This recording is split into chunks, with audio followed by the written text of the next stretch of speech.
Okay. Yeah. So, good morning, class. Okay, so today we are going to discuss another lesson. But before that, we are going to have an activity.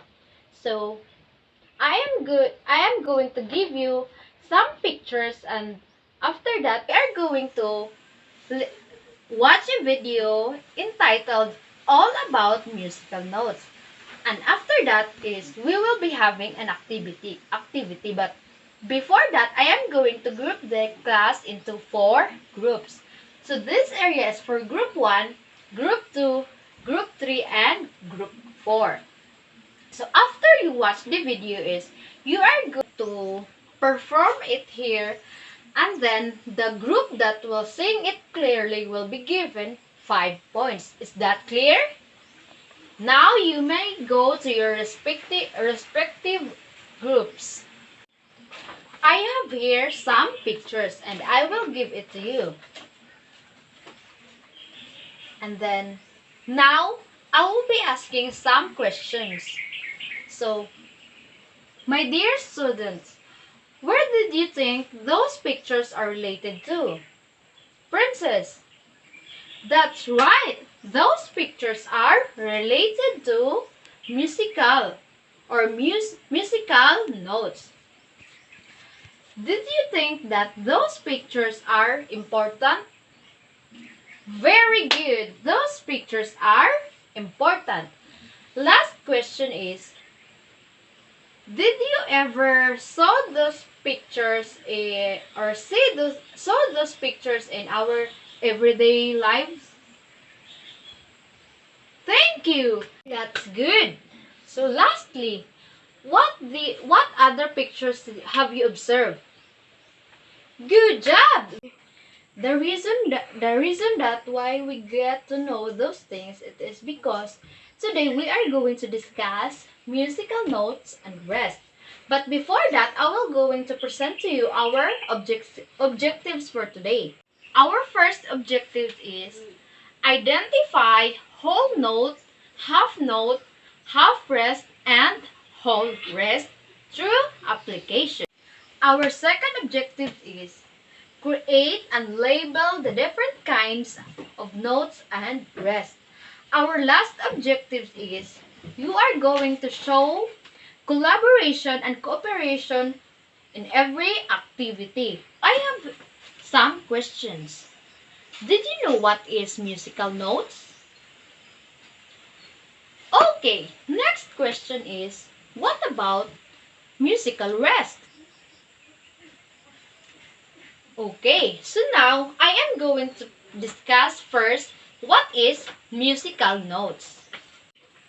When we say musical note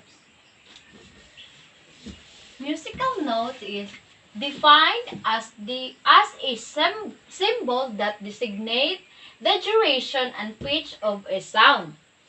It tells you what sounds to sing or play and how long this must be sung or played, which means that if musical note is present, you are going to continue to play or sing. Because musical note, it is the symbol that tells you to continue playing or sing.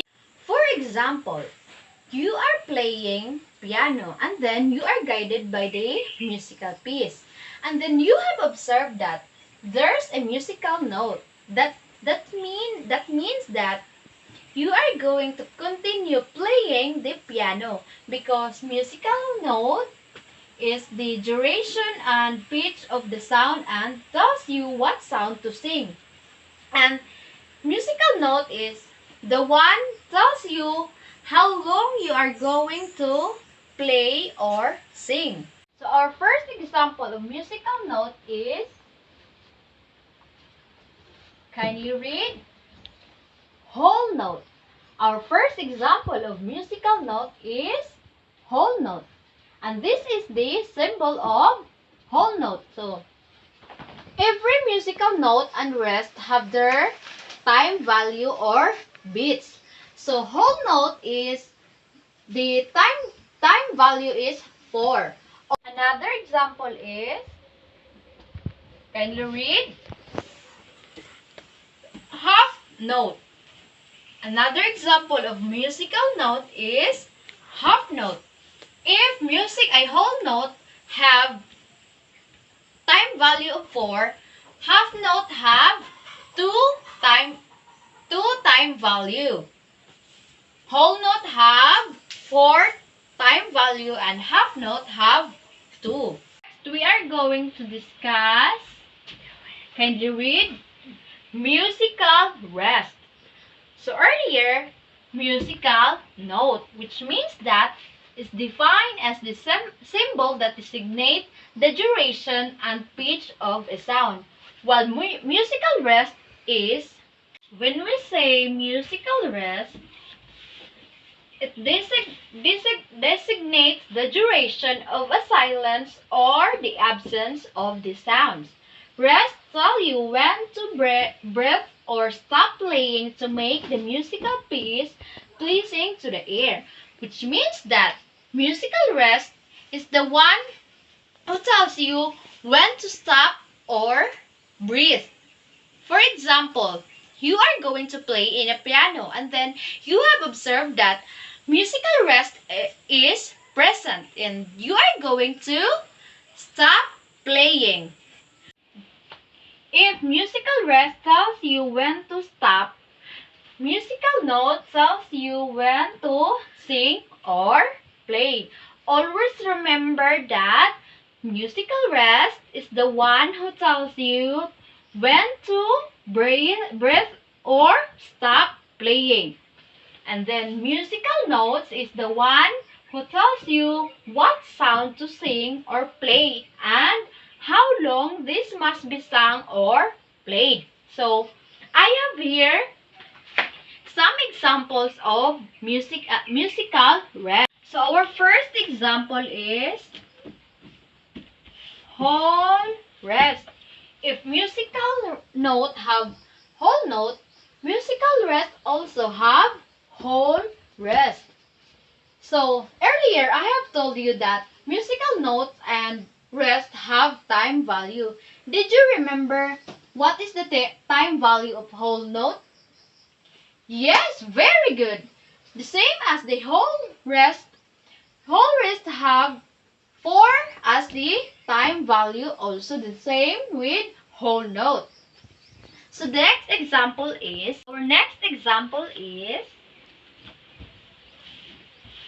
half rest. So this is the half note and this is the half rest. So half rest have time value of, yes, very good, 2, because half note have time value of 2. So that's why half rest have time value of 2 also. So before we end this our discussion, don't forget that musical note have 3 parts. Namely, the stem, this is the stem, and this is the flag or tail, and this is the hook. This is the hook, the stem, and the flag or tail. So earlier, I have grouped you into 4 groups. Now, you may now go to your respective groups because we will be having another activity.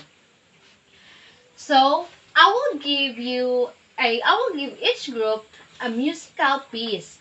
And then, you are going to identify what musical note or musical rest are present in the musical piece that I am going to give to you. So after that, you are going to choose one representative in each group that will present your work here in front of the class. Is that clear? Okay, you may now start doing your activity. So, I have here 3 questions you are going to answer to represent your group. The first group is, what musical symbol that let the singers stop or pause in a beat? That's right, musical rest. Let's give 5 claps. 1, 2, 3, 4, 5. Second is, Andrew has a singing class. One time, his voice coach raised a musical symbol. The moment that Andrew saw the musical symbol, he immediately stopped playing or singing. What did you think those musical symbols? Very good! Musical rest. So let's give 5 claps. 1, 2, 3, 4, 5. Last question is, what musical symbol or musical rest has time value of 4? Yes! Very good! That is musical, a whole note, and whole rest. Very good! Let's give 5 claps. 1, 2, 3, 4, 5. So with the same group earlier, you are going to make your own model of musical symbol, and then after that, you are going to label the important parts of it. Is that clear? Yes! Very good. So I have a question. What did you think the importance of knowing those musical symbols? That's right! Great! So let's give 5 claps. 1, 2, 3, 4, 5. Discuss different musical notes and musical rest. So now, I am going to show you some musical symbol, and then in your illustration board, you are going to write the name and the time value of the musical symbol that I am going to show.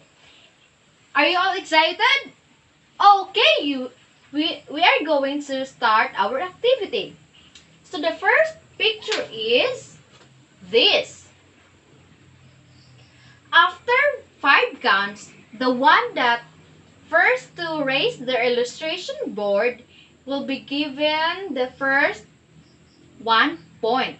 So 1, 2, 3, 4, 5. Okay, time is up. So the group 5 is the one who raises their illustration board first. So the next picture is this. 5, 4, 3, 2, 1. So the group 2 is the one to raise their illustration board first. Third picture. 5, 4, 3, 2, 1.